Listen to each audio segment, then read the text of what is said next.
le Front populaire ivoirien, en abrégé FPI, le parti fondé par l'ex-président de la Côte d'Ivoire, Laurent Gbagbo, a organisé son dernier congrès depuis le 22 juillet 2001.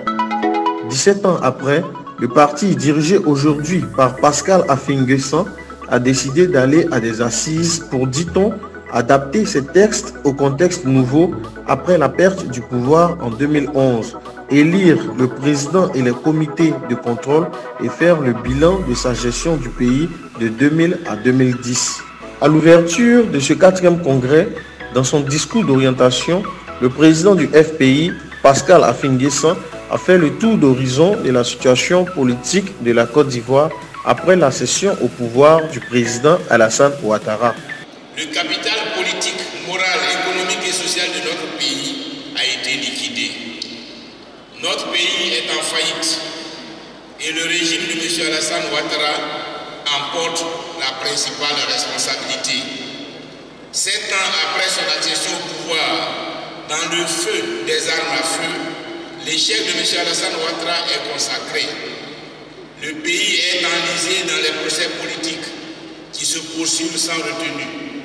Noyé dans les inondations, enseveli sous les décombres des quartiers que l'on détruit sans ménagement et mesures d'accompagnement, empêtré dans la corruption et le racket, traumatisé par l'insécurité endémique, dont les microbes, ces enfants dits en conflit avec la loi, en sont le symbole, écrasés par la misère, dont la gravité rivalise avec les taux de croissance mirobolants et fallacieux sur la croissance économique de notre pays.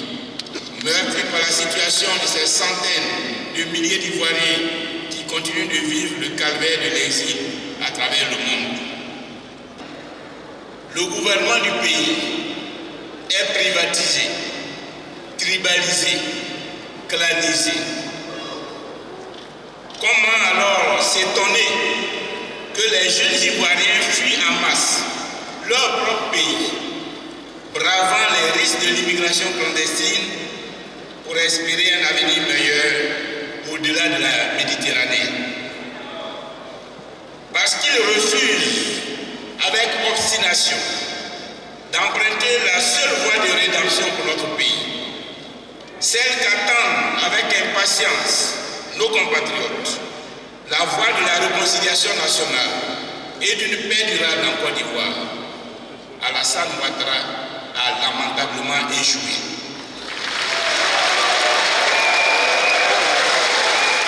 Pour le président Affi-N'Guessan, depuis la prise du pouvoir par l'actuel chef d'État ivoirien, la Côte d'Ivoire, terre d'espérance, pays de convergence et d'hospitalité, nation de liberté, donc de tolérance, nation d'égalité et de diversité, un pays de paix, ces valeurs cardinales exaltées par notre hymne national et qui ont conduit hier la prospérité et le plaisir de notre pays sont aujourd'hui bafouées, méprisées et piétinées.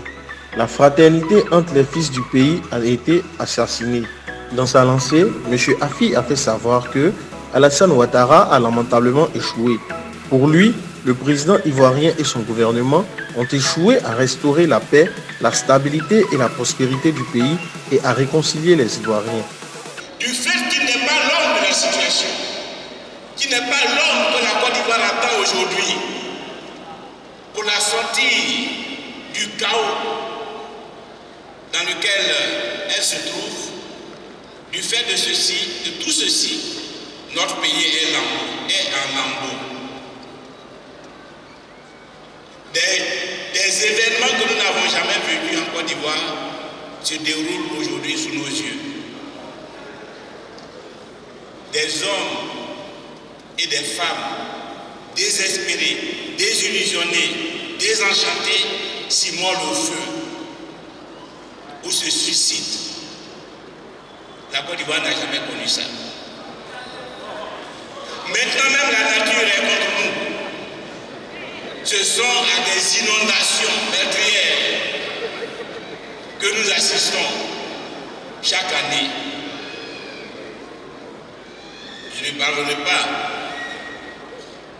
de la destruction des quartiers précaires, mais ce sont des signes du temps. ces inondations, ces hommes et ces femmes qui dorment dans des mosquées, dans des églises, voire même dans les cimetières.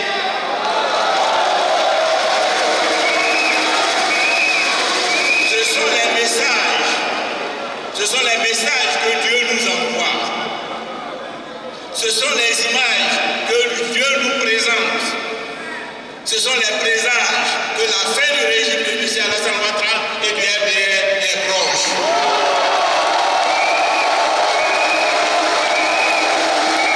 Par ailleurs, le premier responsable du FPI, face à ce qu'il a appelé l'échec du président Ouattara, a demandé à ses militants et aux Ivoiriens de garder espoir et à croire en une Côte d'Ivoire qui retrouvera toutes ses lettres de noblesse avec la prise du pouvoir en 2020 par son parti qui sera une sorte de renaissance pour le pays.